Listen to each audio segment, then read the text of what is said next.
அஸ்ஸலாமு அலைக்கும் வரஹ்மத்துல்லாஹி வபரகாத்துஹு.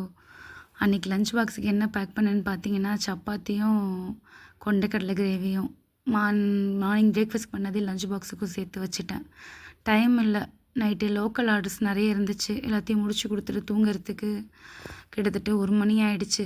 திருப்பி காலையில் ஒரு 6:30க்காவது எந்திரிச்சா தான் முடியும். ஆனால் எந்திரிக்க முடியல.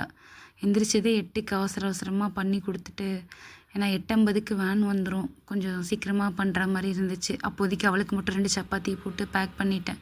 1 ஊட்டி விட்டு 2 அதில் பேக் பண்ணி கொடுத்துட்டேன். இது ஸ்நாக்ஸுக்கு வந்து பார்த்திங்கன்னா ஹனி கேக்கு. டெய்லி ஸ்நாக்ஸுக்கு இந்த மாதிரி கொடுக்க மாட்டேன். ஆனால் எப்போது அவளும் ஆசைப்படுவா. மற்ற குழந்தைங்களாம் சாப்பிட்றத பார்த்து, நீ மட்டும் எனக்கு வித்தியாசமாக ஏதாவது கொடுக்குறம்மா, எனக்கு அதே மாதிரி கொடு, சாக்லேட்டு ஸ்வீட்லாம் எடுத்துகிட்டு வந்து சாப்பிடுதுங்க அப்படின்னு சொல்லுவாள். அதனால் ஏதாவது வித்தியாசமாக இது மாதிரி வீட்டில் இருந்தால் தான் கொடுப்பேன். இதுக்காக வாங்கி கொடுக்கணுன்னு கொடுக்க மாட்டேன். வீட்டில் இருந்துச்சுன்னா கொடுப்பேன். இல்லைனா ஏதாவது போகிற வேலை இருந்தால் 1-2 பீஸ் மட்டும் வாங்கிட்டு வருவேன். அன்றைக்கி அப்படி தான் ரொம்ப ஹரிபரியாக போச்சு. காலைல 8:50க்குலாம் வேனு. எந்திரிச்சதே 8 மணி. இல்லை தலையை விரசி விடணும். எப்படியோ ஒரு வழியாக முடித்து பேக் பண்ணியாச்சு. நான் முடிக்கவும் வேன் வரவும் கரெக்டாக இருந்துச்சு. கிளம்பிட்டா. காலையிலே திட்டு வாங்கிட்டு வேற போனான். மனசே சங்கட்டமாக இருந்துச்சு. ஸ்கூல் போகிற வரைக்கும் எப்படா ஸ்கூல் போவான்னு இருக்கும். போன பிறகு திரும்ப எப்போ பார்ப்போன்னு இருக்கும். வந்த பிறகு திருப்பி திட்டு தான் வாங்குவாள். இது வழக்கமாக நடக்கிறது தான்.